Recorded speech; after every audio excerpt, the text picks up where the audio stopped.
जय हिंद। महात्मा गांधी काशी विद्यापीठ PhD application form 2022 और 23 का वीडियो है ये आपके समक्ष, और सेकंड वाला पार्ट आप लोग देख रहे हैं। उम्मीद करता हूँ पहला पार्ट अच्छे से देखा होगा, समझा होगा। यदि पहला पार्ट आपने अच्छे से नहीं देखा होगा तो इस पार्ट को देखने की ज़रूरत नहीं है, क्योंकि बातें समझ में नहीं आएंगी। क्योंकि दूसरी बात को समझने के लिए आपको पहले वाली बात को पहले सुनना और समझना होगा। तो यदि जो बच्चे पहले पार्ट देख चुके हैं उनको तो ये वीडियो समझ में आ जाएगा, और जिनको समझ में नहीं आएगा उनको आप लोग समझा दीजिएगा। आज मैं आपसे बात करने वाला हूँ सीट, फीस और डेट की नहीं करूँगा, क्योंकि सीट को लेकर, फीस को लेकर और डेट्स को लेकर इंपॉर्टेंट जो है मैंने आपको पहले ही बता दिए हैं। आज कुछ और बात करेंगे जो लास्ट वाले वीडियो में नहीं कर पाए थे। पहली बात कि एक सवाल आया था कॉमन कि रजिस्ट्रेशन का लिंक कहाँ है, मिल नहीं रहा है। डिस्क्रिप्शन बॉक्स में जो लिंक दिए थे उसमें रजिस्ट्रेशन का लिंक नहीं था, पहली बात, क्योंकि लिंक वेबसाइट पर जनरेट नहीं हुआ था तब तक।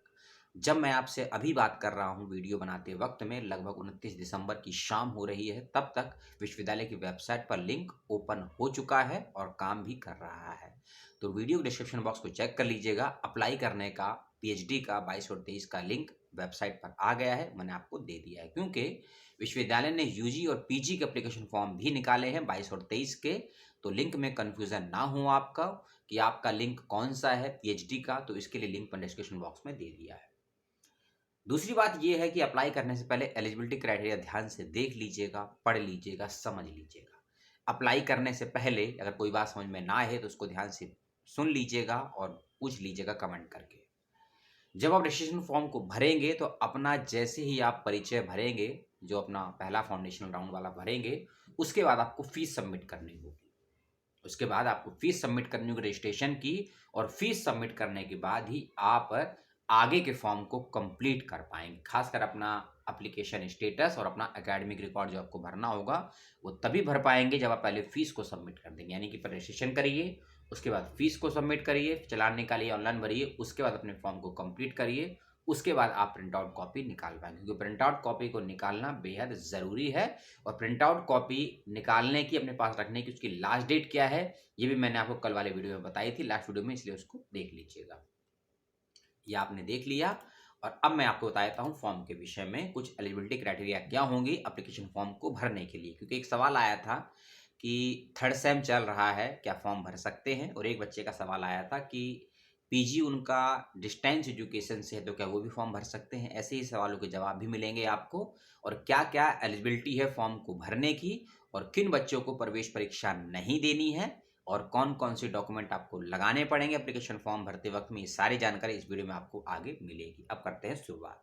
सबसे पहली बात, इंडियन बैंक, एचडीएफसी बैंक और आईसीआईसीआई बैंक, इन तीन बैंकों के माध्यम से आप ई चालान के माध्यम से अपनी फीस को सबमिट कर सकते हैं। इसके अलावा कोई और बैंक का ऑप्शन नहीं है।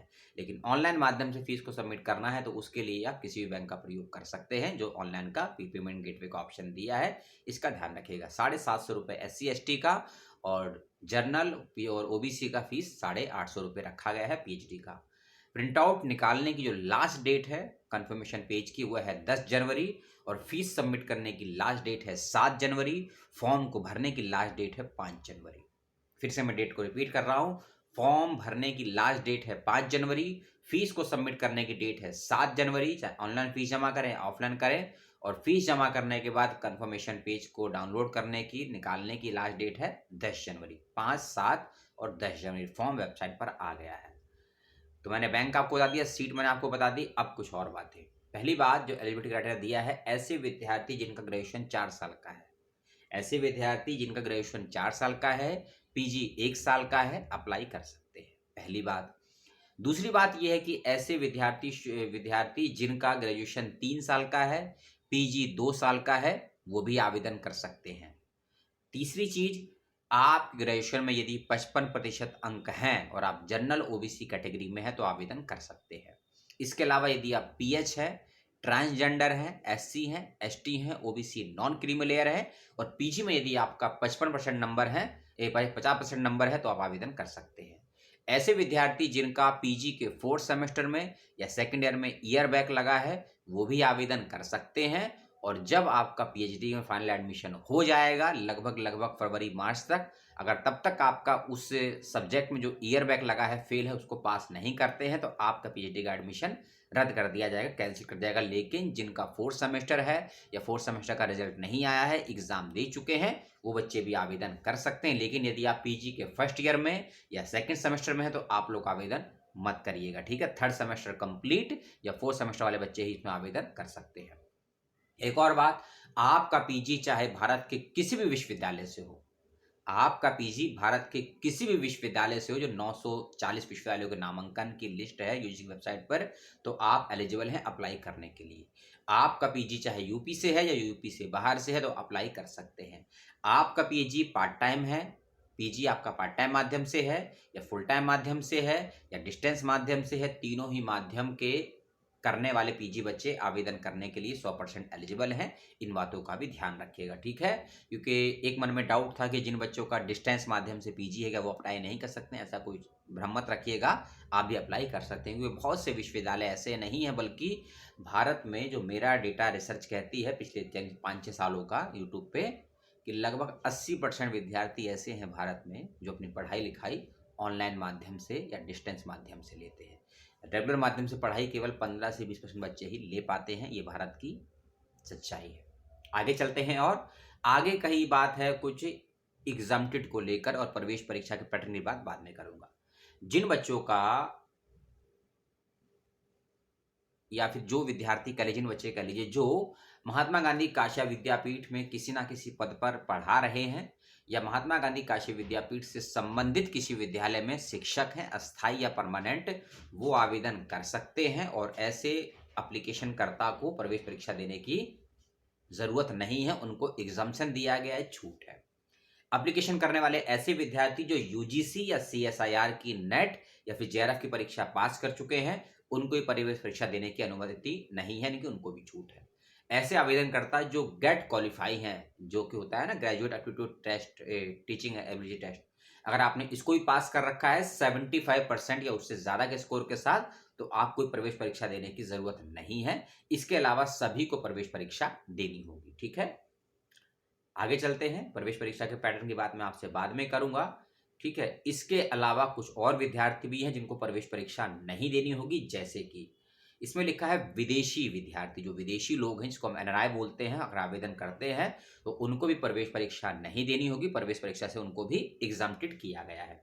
इसके अलावा ऐसे अभ्यर्थी जिनका ICAR स्लेट या फिर यूपी स्लेट पास है, ठीक है, और ISIR, हाँ ISIR यानी कि CSIR बोलते हैं, ठीक है ना, CSIR या यूजीसी नेट, वो भी एग्जाम्प्टेड है। स्लेट वाले, गेट वाले और ICAR वाले या फिर भारत सरकार के किसी अन्य केंद्रीय संस्थान द्वारा आपको कोई फेलोशिप मिलती है, इस बात को समझिए। इसमें लिखा है कि भारत सरकार के किसी अन्य केंद्रीय संस्थान से यदि आपको कोई फेलोशिप प्राप्त होती है तो भी आपको प्रवेश परीक्षा नहीं देनी है। जो भारत सरकार बोलता हूं, इसमें आपका ICSSR, ICAR, ICMR, DRDO जैसे संस्थान भी शामिल हैं। यदि आप यहां से किसी प्रकार की कोई छात्रवृत्ति प्राप्त कर रहे हैं तो भी आपको प्रवेश परीक्षा देने की छूट दी गई है, अनुमति नहीं, आप एग्जाम्पशन है, ठीक है। और नेट गेट वाले मैंने आपको बताया, और गेट के लिए खासकर 75% प्लस आपका स्कोर है या 75% है तो ही आपको एग्जाम्पशन दिया गया। इसके अलावा सभी को प्रवेश परीक्षा देनी होगी, ठीक है। और रिजर्वेशन का क्राइटेरिया क्या है वो आप प्रवेश परीक्षा के जो ब्राउचर है उसमें देख लीजिएगा। अब बात करते हैं प्रवेश परीक्षा के पैटर्न की। बहुत सिंपल है, 2 पेपर आपके होंगे, दोनों ही पेपर MCQ यानी कि मल्टीपल चॉइस क्वेश्चन आपसे पूछे जाएंगे और नेगेटिव मार्किंग नहीं रखी गई है दोनों ही परीक्षाओं में, पार्ट 1 में भी, पार्ट 2 में भी। पार्ट 1 में क्या होगा उसको भी ध्यान से सुन लीजिए। पार्ट 1 100 नंबर का होगा, पार्ट 2 200 नंबर का होगा। पार्ट 1 में आपसे ये सारी बातें वेबसाइट पर दिए गई जानकारी के अनुसार मैं आपको पढ़कर बता रहा हूँ, बिल आपको भी जाएंगी। पहले वाले वीडियो वाला जो पार्ट था उसके भी डिस्क्रिप्शन बॉक्स में दी गई है। बस गलती आप यही करते हैं कि 7-8 मिनट के वीडियो को आप 70-80 सेकंड तक देखते हैं और सवाल पूछ देते हैं। और दूसरी गलती ये करते हैं कि आप कभी भी वेबसाइट और वीडियो के डिस्क्रिप्शन बॉक्स को चेक नहीं करते हैं, सारी जानकारियां वहां मौजूद होती हैं। अगर आप वीडियो को पूरा देख और सुन लेंगे ना तो आपको सवाल करने की जरूरत ही नहीं पड़ेगी। लेकिन समय का अभाव होता है, हो सकता है आपके पास भी समय ना हो, कोई बात नहीं। पहला पेपर में आपसे awareness, general awareness, academic aptitude संबंधित सवाल जवाब पूछे जाएंगे। ध्यान से सुनिएगा, जनरल अवेयरनेस और एकेडमिक। और जैसे ही मैं एकेडमिक की बात करता हूं, आपको उसमें से एडमिनिस्ट्रेशन को हटा देना है। एकेडमिक मतलब एकेडमिक होता है, इस फर्क को थोड़ा समझिएगा। आप शोधार्थी की फील्ड में आगे बढ़ चुके हैं। दूसरा पेपर आपका सब्जेक्ट से संबंधित ही होगा, जिसमें आपके सब्जेक्ट से संबंधित सवाल होंगे और साथ साथ रिसर्च मेथोलॉजी के सवाल भी इसमें रखे जाएंगे। इन दोनों बातों का ध्यान रखिएगा। सेकंड पेपर में रिसर्च मेथोलॉजी और सब्जेक्ट वाले सवाल होंगे, और पहले पेपर में एकेडमिक एप्टीट्यूड और जनरल अवेयरनेस से संबंधित सवाल पूछे जाएंगे। पहला पेपर 2 घंटे का और दूसरा पेपर भी 2 ही घंटे का होगा। और प्रवेश परीक्षा का केंद्र उत्तर प्रदेश रहेगा, और उत्तर प्रदेश में महात्मा गांधी काशी विद्यापीठ से संबंधित जो भी कुछ विश्वविद्यालय है या कैंपस के बाहर या अंदर में, वहां आपकी परीक्षाएं होंगी। यूपी से बाहर परीक्षाएं नहीं होंगी। और उम्मीद करते हैं कि वाराणसी हो गया, लखनऊ हो गया, इलाहाबाद हो गया, बीएचयू का एरिया जो होता है, इसी के आसपास आपकी परीक्षाएं हों, क्योंकि लास्ट टाइम भी 4 केंद्र बनाए गए थे, 4-5 केंद्र बनाए गए, वही परीक्षाएं हुई थी। इस साल देखते हैं क्या होता है। क्वालिफाई प्रवेश परीक्षा में यदि आप 50% अंक लेकर आते हैं प्रवेश परीक्षा में, तो आप इंटरव्यू के लिए क्वालिफाई माने जाएंगे। लेकिन प्रत्येक परीक्षा में आपको 40% नंबर कम से कम लाने जरूरी होंगे। इस बात का, अगर मैं 50% की बात करता हूं तो 300 का 50% होता है 150। लेकिन मान के चलिए कि पहली परीक्षा में आपके 100 में से आते हैं 40 नंबर, और दूसरी परीक्षा में आते हैं आपके 200 में से लगभग 110 नंबर, तो आपके 150 हो गए, क्वालिफाई हैं। लेकिन पहली परीक्षा में आप क्वालिफाई नहीं हुए हैं, इसी कारण से आपको इंटरव्यू के लिए नहीं बुलाया। इसलिए दोनों परीक्षाओं में क्वालिफाई होना जरूरी है, और दोनों परीक्षाओं में पास होना कम से कम 50% 40% नंबर होना जरूरी है। इन बातों का ध्यान रखिएगा। और ओवरऑल आपका 50% नंबर होना चाहिए, ठीक है। और ऐसा भी नहीं है कि पहली परीक्षा में आपने 100 में से 80 नंबर ले लिए और दूसरी परीक्षा में आपने 200 में से 30 नंबर लिए, 25 नंबर लिए, तो भी आप क्वालिफाई नहीं माने जाएंगे। दोनों परीक्षाओं में क्वालिफाई होना जरूरी है, और मैक्सिमम आपका 50% नंबर होना चाहिए, दोनों का मिलाकर। इस बात का भी ध्यान रखिएगा। 20% का या 20 नंबर का आपका इंटरव्यू रखा जाएगा, इन बातों का ध्यान रखिएगा। और प्रवेश परीक्षा में 5% की छूट दी जाएगी क्वालिफाई मार्क्स में। SC ST PH और OBC नॉन क्रीमी लेयर और ब्लाइंड स्टूडेंट को इस बात का भी विशेष रूप से ध्यान रखिएगा, ठीक है। प्रवेश परीक्षा किसे नहीं देनी है, ये मैंने आपको बता दिया है। और जिस दिन आपका एंट्रेंस एग्जामिनेशन होगा, उसकी बात कर लेते हैं। जिस दिन आपकी प्रवेश परीक्षा यानी कि एंट्रेंस एग्जामिनेशन होगा, उससे 2 या 4 दिन पहले ही आप अपना एडमिट कार्ड डाउनलोड कर पाएंगे विश्वविद्यालय की वेबसाइट पर। पॉइंट नंबर 5 पेज नंबर 6 पे ये बातें कही गई हैं कि प्रवेश परीक्षा से 3 दिन पूर्व ही आप अपना एडमिट कार्ड वेबसाइट से डाउनलोड कर सकते हैं। इस बात का ध्यान रखिएगा। और प्रवेश परीक्षा के दिन या जहां आपकी प्रवेश परीक्षा होगी, वहां आपको एक अंडरटेकिंग कह लीजिए या शपथ पत्र कह लीजिए, प्रमाण पत्र कह दीजिए, विश्वविद्यालय में जमा करना होगा। ये इसमें कहा गया है विशेष रूप से, ठीक है। और काउंसलिंग की प्रोसेस, इंटरव्यू की प्रोसेस, सिनॉप्सिस की प्रोसेस हम आपसे आगे करेंगे जब आपकी प्रवेश परीक्षा हो जाएगी। और एक वीडियो और बनेगा अभी इसी विश्वविद्यालय को लेकर, खासकर आपके एंट्रेंस का पैटर्न तो बता दिया मैंने, आपके सवाल जवाब को लेकर भी कैसे सवाल आपसे पूछे जा सकते हैं। और आपके पास भी कोई डाउट है, कुछ सवाल है, तो ज़रूर उसको बताइएगा। और आपने पहले वाले पार्ट में जो सवाल किए हैं उनका जवाब दे देते हैं, और उम्मीद करते हैं आपको जवाब शायद मिल ही गया होगा इस वीडियो से, ठीक है। आगे किस विश्वविद्यालय की बात करें एडमिशन की, कमेंट करके आप लोग बताइएगा, तभी बनेगा अगला वीडियो कि आप अगला वीडियो किस विश्वविद्यालय का चाहते हैं। और मेरे लिए कोई सुझाव है आपके पास, कोई सवाल है आपके पास, कोई डाउट है, कोई जिज्ञासा है विश्वविद्यालय के एडमिशन प्रक्रिया को लेकर, तो कमेंट बॉक्स में उसका स्वागत है। और अपने समय दिया अपना 14 मिनट का लगभग, और इंटरनेट का डेटा दिया। आपका दिन शुभ हो। अपने माता पिता, अपने शिक्षकों को मेरा जय हिंद, सलाम, प्रणाम, आदाब, नमस्कार जो कहना है वो कहिएगा। अपना ख्याल रखिएगा, अपनों का ख्याल रखिएगा। सवाल पूछते रहिए, सीखते रहिए, क्योंकि जीवित इंसान, जागृत इंसान सवाल करता है, हमेशा सीखता है। जय हिंद के साथ करते हैं सलाम।